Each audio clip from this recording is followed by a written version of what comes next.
Personality disorders are mental health conditions involving long-term patterns in how a person thinks, feels, behaves, and relates to others. These patterns are not just occasional bad moods, difficult days, or personality differences that appear under temporary stress.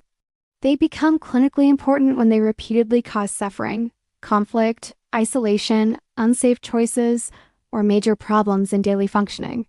According to major medical references, personality disorders often affect emotions, relationships, self-image, impulse control, and responses to everyday situations.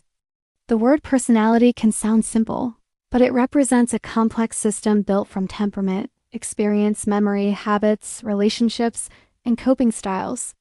Everyone has a personality because everyone develops familiar ways of reacting, protecting themselves, connecting with others, and understanding the world. A personality style becomes a disorder only when those patterns are rigid, extreme, persistent, and harmful across many life situations. This is why someone should never be labeled casually just because they are dramatic, quiet, controlling, emotional, suspicious, or difficult. A true diagnosis requires a trained mental health professional who can examine symptoms, history, behavior patterns, and other possible explanations. Personality disorders are not diagnosed from one argument, one breakup, one social media post, or one emotional reaction. They are recognized through repeated patterns that appear over time and affect relationships, work, education, family life, and personal stability.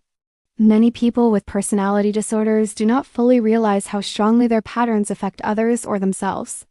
They may believe their reactions are completely justified because their emotional world feels real, intense, and protective. For example, someone with strong fear of rejection may see distance as abandonment, even when another person simply needs space. Someone with deep mistrust may interpret neutral comments as hidden attacks, even when no harm was intended.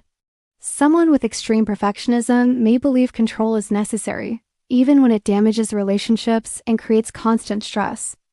These patterns often feel automatic because they developed as repeated ways of surviving, adapting, or managing emotional discomfort.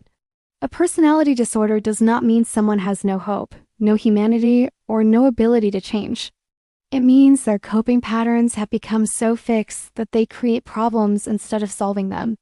Many people improve when they receive therapy, support, education, emotional skills training, and consistent professional care over time.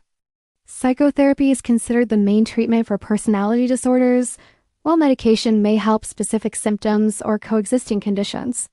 This distinction matters because personality disorders are not usually treated like infections, headaches, or term illnesses.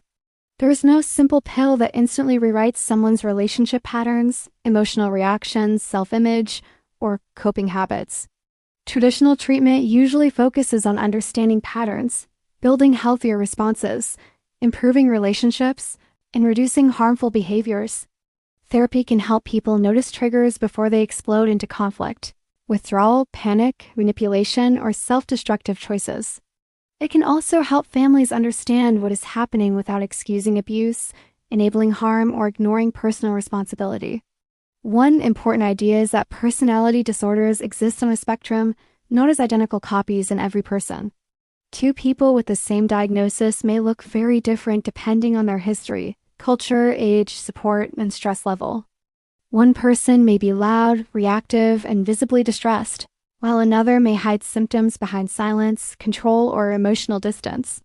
This is why videos about personality disorders should educate carefully, without turning real conditions into insults or stereotypes. The goal is not to help viewers attack someone, diagnose their partner, or label every difficult relative. The goal is to help people recognize patterns, understand treatment options, protect themselves, and seek professional guidance when needed. Personality disorders are usually grouped into 3 traditional clusters, which help organize different patterns of symptoms. Cluster A includes paranoid, schizoid, and schizotypal personality disorders, which often involve social distance, suspiciousness, or unusual thinking. Cluster B includes antisocial, borderline, histrionic, and narcissistic personality disorders, often linked with emotional intensity, conflict, impulsivity, or attention-seeking. Cluster C includes avoidant, dependent, and obsessive-compulsive personality disorders, often involving fear, insecurity, dependence, perfectionism, or control. These clusters are useful for education, but real people are more complex than any simple category. Some people have traits from more than one personality disorder, and some also have depression, anxiety, trauma, or substance use problems. This overlap makes professional evaluation important because similar symptoms can come from different causes and require different treatment approaches. For example, emotional outbursts may come from trauma, bipolar disorder, substance use, severe stress, or borderline personality disorder. Social withdrawal may come from depression, autism, social anxiety, schizoid traits, trauma, or simply a normal introverted temperament. Perfectionism may come from obsessive-compulsive personality traits, anxiety, cultural pressure, work demands, or family expectations learned early in life. Without careful assessment, people can easily misunderstand themselves or others, leading to shame, blame, or the wrong kind of help. A personality disorder usually involves patterns that are stable, repeated, and present across different relationships and situations. This means the problem does not only appear with one boss, one partner, one stressful week, or one family conflict. The same emotional style often appears again and again, although it may look stronger during stress or rejection. People with personality disorders may experience intense inner pain, even when their behavior seems confusing or frustrating to others. Some may feel empty, unsafe, unwanted, ashamed, controlled, criticized, abandoned, inferior, or constantly threatened by ordinary interactions. Others may avoid vulnerability completely because closeness feels dangerous, unnecessary, humiliating, or impossible to manage emotionally. These inner experiences do not erase responsibility, but they help explain why behavior patterns can be so persistent. Understanding does not mean accepting harmful behavior, and compassion does not mean removing consequences or boundaries.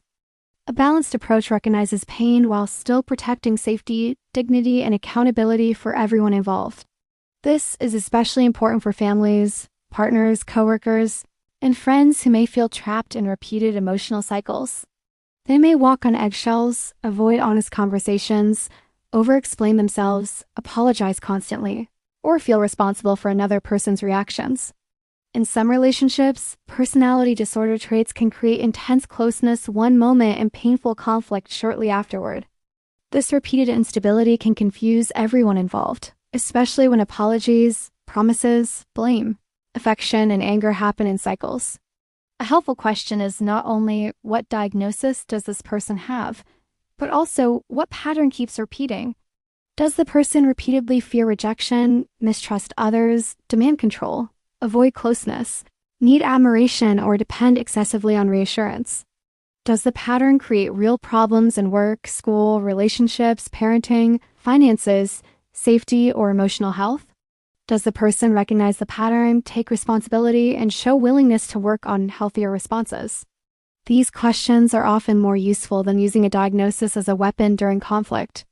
Personality disorders are not moral labels, and they should not be used to decide who is good or bad.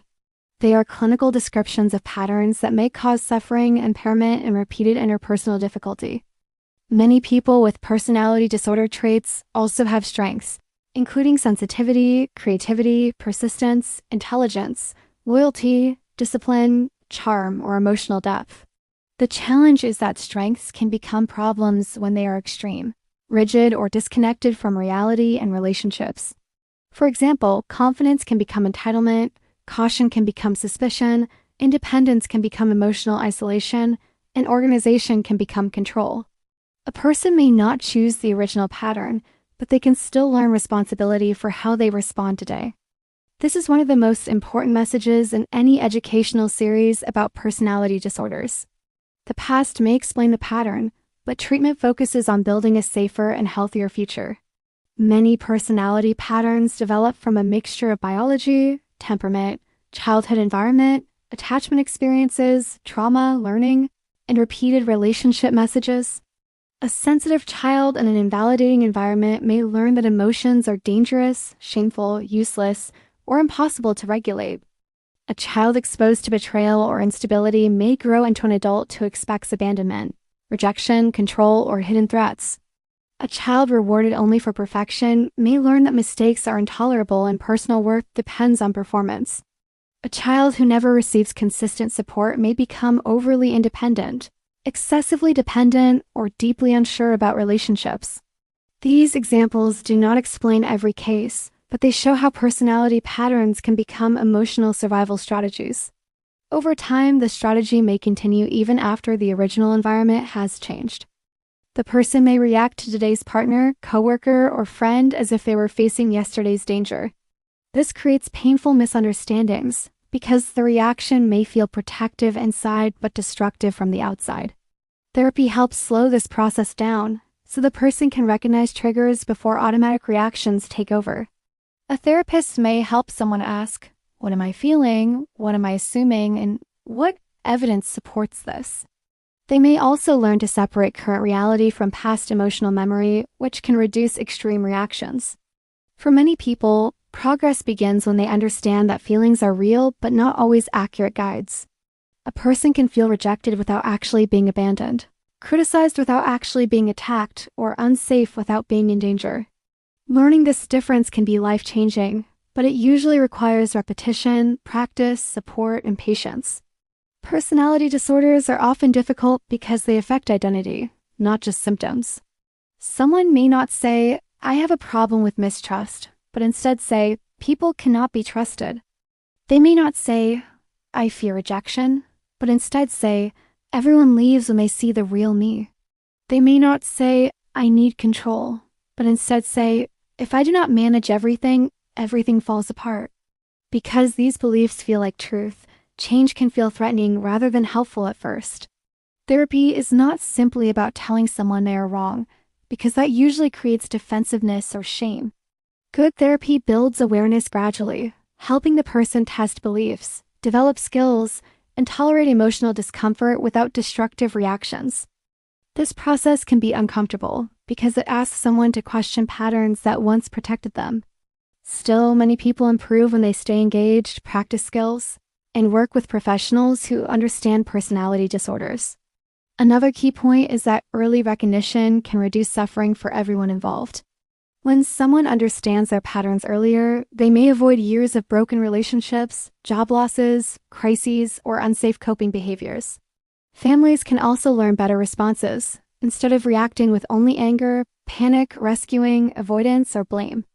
For example, loved ones can learn to validate emotions without agreeing with distorted accusations or accepting harmful behavior.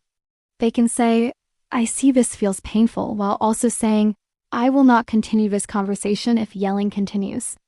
This combination of compassion and boundaries is often healthier than either total rejection or total surrender. The same principle applies to self-care for the person experiencing the disorder.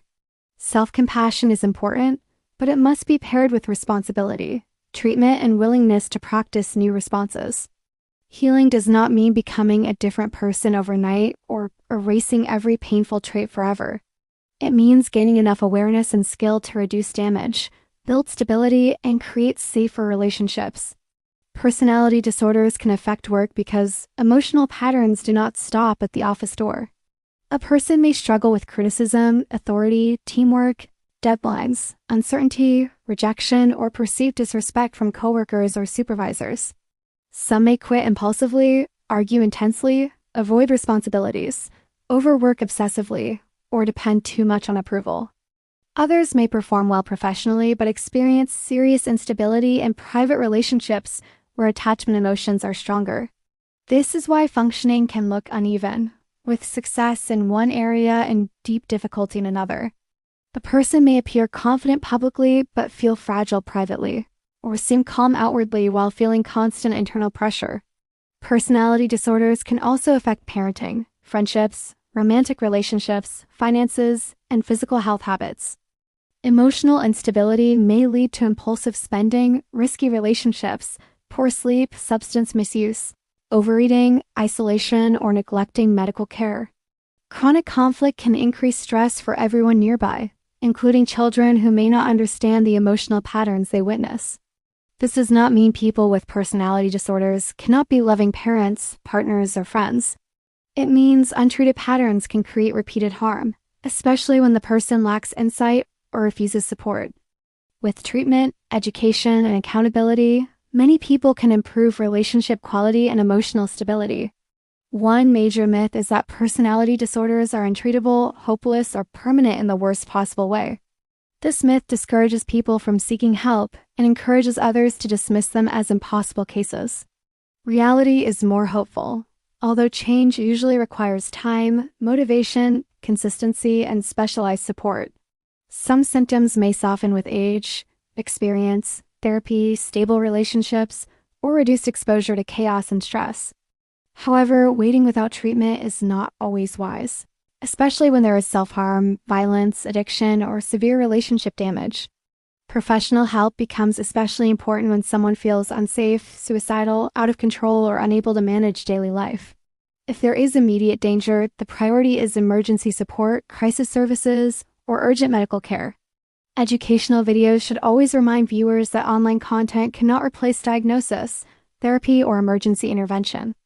Another myth is that personality disorders only affect other people, never ourselves. In reality, anyone can have patterns they do not fully see, especially during stress, rejection, grief, or conflict. A mature viewer should ask, which patterns in this video might apply to me, even in a smaller way?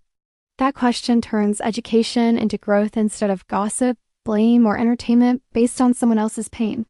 Learning about personality disorders can improve empathy, but it should also improve boundaries and self-awareness. Empathy without boundaries can become enabling, while boundaries without empathy can become cruelty or unnecessary punishment. Healthy understanding requires both, seeing the human pain and refusing to normalize harmful repeated behavior. This is why personality disorder education must be careful, respectful, and practical. It should explain symptoms clearly, but avoid turning diagnoses into insults, trends, or dramatic labels for social media. It should help viewers understand when to seek therapy, when to set limits, and when to prioritize safety. A useful way to understand personality disorders is to imagine emotional habits becoming personality armor. At first, the armor protects against rejection, shame, chaos, fear, loneliness, criticism, or emotional injury. But later, the same armor becomes heavy, rigid, and painful, blocking connection and creating new wounds. Therapy helps the person notice the armor, understand why it formed, and learn when it is no longer needed. This process does not excuse harmful actions, but it gives a path beyond shame and denial. The person learns that they can survive emotions without attacking, disappearing, controlling, clinging, or shutting down completely. They learn that conflict does not always mean abandonment, criticism does not always mean humiliation, and closeness does not always mean danger. They learn that other people have separate thoughts, needs, boundaries, and feelings that are not automatically threats. These lessons sound simple, but for someone with severe personality patterns, they can require deep emotional retraining. Progress may come slowly, with setbacks, repeated practice, and moments when old patterns return under stress. That does not mean treatment failed. It means the person is learning a new emotional language. Support systems matter, but they must be realistic, informed, and protected from burnout. Loved ones should not become therapists, crisis managers, emotional punching bags, or full-time rescuers. They can encourage treatment, communicate clearly, set limits, and take care of their own mental health. In many cases, family therapy, couples therapy, or psychoeducation may help improve communication and reduce destructive cycles. However, when abuse or danger is present, safety planning is more important than preserving the relationship at any cost.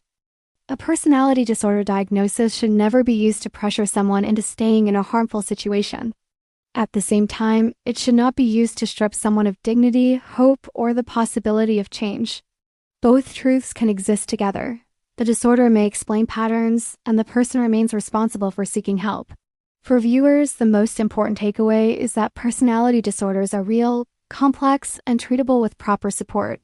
They are not simple character flaws, but they are also not excuses for repeated harm. They involve long-term patterns in emotion, identity, behavior, relationships, and coping that can improve through professional treatment.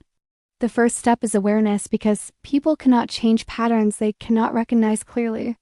The second step is responsibility because insight without action rarely creates lasting improvement. The third step is support, because changing deep personality patterns usually requires guidance, patience, and consistent practice. This series will explore each personality disorder carefully, explaining signs, causes, relationship effects, treatment options, and daily coping strategies.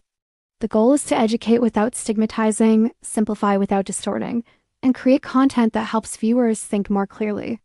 Personality disorders are complicated, but understanding them can reduce confusion, increase compassion, and guide people towards safer choices. And sometimes, the most powerful discovery is realizing that a lifelong pattern can still begin to change. Thanks for watching World Wellness Mind, Brain, and Behavior.